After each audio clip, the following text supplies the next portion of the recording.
ভারতের উত্তরপ্রদেশের বেরিলিতে I love Mohammad poster লাগানোকে কেন্দ্র করে মুসলিম জনতার সাথে সংঘর্ষে জড়িয়েছে পুলিশ।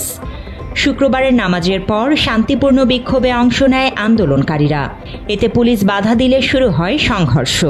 এক পর্যায়ে বিক্ষোভকারীদের পাথর ছোড়ার জবাবে পুলিশ লাঠিচার্জ করলে দেখা দেয় বিশৃঙ্খলা। ভারতে আই লাভ মোহাম্মদ পোস্টার লাগানোর প্রতিবাদে কয়েক সপ্তাহ ধরে চলছে বিক্ষোভ। গত 4 September police I love Mohammad poster লাগানো একটি তাঁবু সরিয়ে ফেলার পর কানপুর থেকে সেখানে উত্তেজনা শুরু।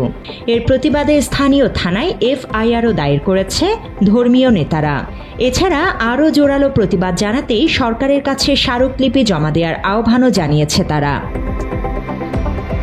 এই ডাকে সাড়া দিয়ে শুক্রবার নামাজের পর বেরেলির বিশাল ইসলামিয়া মাঠে জড়ো হতে থাকে হাজারো মানুষ।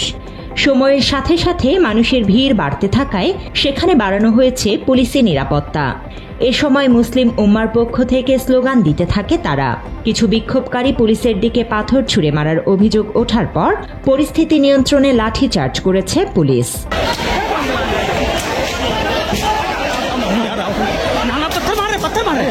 ভারতের সংবাদ মাধ্যমের খবরে বলা হয়েছে, পরিস্থিতি পর্যবেক্ষণ করছে সরকার। বেরেলির স্বাভাবিক জীবনযাত্রা ব্যাহতকারীদের বিরুদ্ধে কঠোর ব্যবস্থা নেওয়ার নির্দেশও দিয়েছে কর্তৃপক্ষ। এমন সিদ্ধান্তের সমালোচনা করে ক্ষোভ জানিয়েছেন বিক্ষোভকারীরা। बेमतलब सबको मारा, खून देखिए वहाँ चप्पलें फोड़ के जिन्हें मार रहे थे उन्हें तो मारा ही मारा, लेकिन हम लोग गाड़ी से आ रहे थे, हमारा आगे क्या करा गाड़ी का ये सब हमारे डंडे मारे। ये कोई कायदा है? जो आगे थे उनको कुछ करो, जो जा रहे हैं मुसलमान।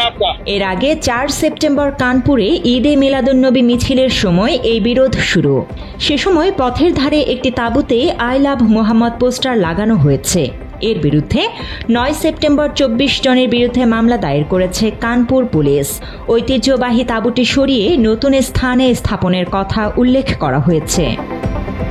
এ বিষয়ে পুলিশ বলছে, এফআইআরটি রাস্তায় তাঁবু স্থাপনের বিরুদ্ধে করা হয়েছে, পোস্টারের জন্য নয়। এ নিয়ে জনমনে তৈরি হয়েছে বিভ্রান্তি, কারণ স্থানীয় হিন্দু সম্প্রদায়ের পক্ষ থেকেই আসে প্রথম আপত্তি।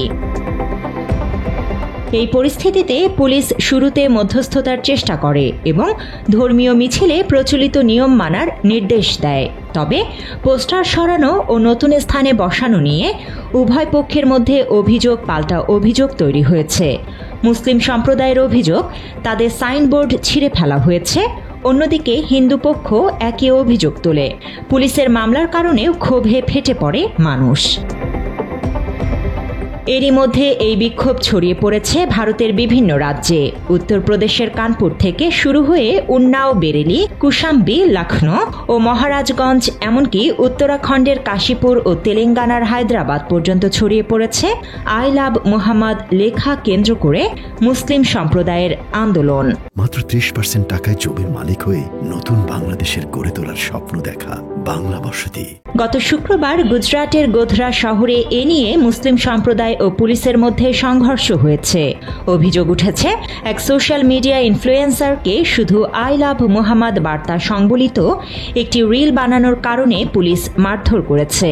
প্রতিবেদনে বলা হয়েছে, ওই ব্যক্তিকে পুলিশের হাতে মারধরের খবর ছড়িয়ে পড়তেই উত্তেজনা বাড়তে থাকে। বিক্ষুব্ধ জনতা পুলিশের উপর ইট পাটকেল ছোড়ে এবং স্থানীয় থানায় ভাঙচুর চালায়। পঞ্চমহল জেলার পুলিশ সুপার হরেশ দুধাত সাংবাদিকদের বলেন, ওই যুবক নিয়মিত সোশ্যাল মিডিয়ায় রিল বানাতো।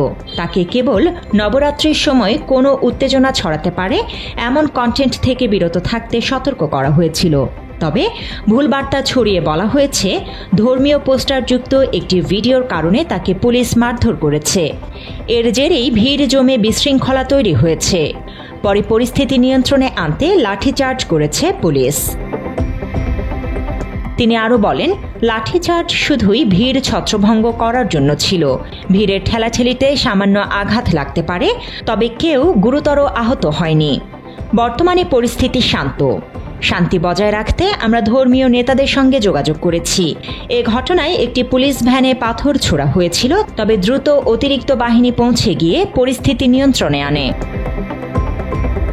সোশ্যাল মিডিয়ায় ভাইরাল হওয়া একটি ভিডিওতে দেখা গেছে জাকির জাভা নামে এক যুবক অভিযোগ করে বলেছেন তিনি আই লাভ মুহাম্মদ লেখা রিল পোস্ট করার পর পুলিশ তাকে ডেকে নিয়ে চুল ধরে মারধর করেছে। এর আগেও তাকে পেটানো হয়েছে, এমনকি মামলা দেওয়ার হুমকিও দেয়া হয়েছে। তিনি যখন তার আঘাত দেখান তখন তাকে আরও গালিগালাজ ও মারধর করা হয়েছে। ভিডিওতে তিনি সঠিকভাবে হাঁটতেও পারছেন না বলে দেখা গেছে। তিনি আরও দাবি করেন তার কন্টেন্ট মানুষের মধ্যে ঐক্যের বার্তা দেয়। তিনি সব ধর্মের মানুষকে হিন্দু, মুসলিম, শিখ, খ্রিস্টান একত্রিত করার কাজ করেন। তার ওই রিলে একটি উর্দু শেরও ব্যবহার করেছিলেন, যেখানে বলা হয়েছে সবকা খুন শামিল হ্যায় ইস দেশ কি মাটি মে, অর্থাৎ এই দেশের মাটিতে সবার রক্ত মিশে আছে। এ বিষয়ে অল ইন্ডিয়া মজলিস ই ইত্তেহাদুল মুসলিমিনের নেতা আসাদুদ্দিন ওয়াইসি পুলিশের পদক্ষেপকে তীব্র সমালোচনা করে বলেন, আই লাভ মুহাম্মদ লেখা কোনো অপরাধ নয়। যদি কেউ প্রমাণ করতে পারে তিনি শাস্তি নিতে প্রস্তুত। তার মতে পুলিশ প্ররোচনার ভিত্তিতে মুসলিমদের বিরুদ্ধে মামলা করেছে, যা অনুচিত এবং সাধারণ মানুষের ক্ষোভ আরও বাড়িয়েছে। ওআইসির এই মন্তব্য আন্দোলনে নতুন মাত্রা যোগ করেছে। तो संविधान में फंडामेंटल राइट है, इसको आप कैसा छीन सकेंगे किसी से, और ये क्या बात है कि नया पोस्टर कैसा लगाए। পুলিশ অবশ্য দাবি করেছে কেবল অন্য ধর্মের ব্যানার ছিঁড়ে ফেলার অভিযোগেই মামলা হয়েছে, আই লাভ মুহাম্মদ লেখা নিয়ে নয়। তবুও মুসলিম সম্প্রদায়ের মধ্যে পুলিশের অতি সক্রিয়তা নিয়ে ক্ষোভ বাড়ছে। মহারাজগঞ্জে নির্ধারিত বিক্ষোভের আগেই মিছিল আটকে দেয়া হয়। কৌশাম্বী ও লখনে বহুজনকে আটক করা হয়েছে। কয়েকটি এলাকায় 144 ধারা জারি করা হয়েছে। রাজনৈতিক মহলেও বিষয়টি নিয়ে প্রতিক্রিয়া দেখা দিয়েছে। সমাজবাদী পার্টির মুখপাত্র আমিক জামাই অভিযোগ করেন পুলিশ সাধারণ মানুষের বাক স্বাধীনতায় হস্তক্ষেপ করছে। তার ভাষায় আই লাভ মুহাম্মদ বা আই লাভ রাম লেখা অপরাধ নয়। অন্যদিকে বিজেপির মুখপাত্র রাকেশ ত্রিপাঠী বলেন, আইন ভাঙলে ব্যবস্থা নেওয়া হবে আর পুলিশের পদক্ষেপ যথাযথ। মুখ্যমন্ত্রী যোগী আদিত্যনাথও প্রশাসনকে সতর্ক থাকার নির্দেশ দেন এবং সাধারণ মানুষকে শান্ত থাকার আহ্বান জানান। বিশেষজ্ঞদের মতে এই আন্দোলন ধর্মীয় আবেগ ও রাজনৈতিক প্রতিক্রিয়ার সমন্বয়ে দ্রুত বিস্তার লাভ করছে। সামাজিক যোগাযোগ মাধ্যমে এ বিষয়ে নজরদারি বাড়ানো হয়েছে। তবে পুলিশের কঠোর তৎপরতা সত্ত্বেও মুসলিম সম্প্রদায়ের প্রতিবাদ থামেনি, বরং প্রতিটি মিছিল ও বিক্ষোভে তা আরও তীব্র হচ্ছে।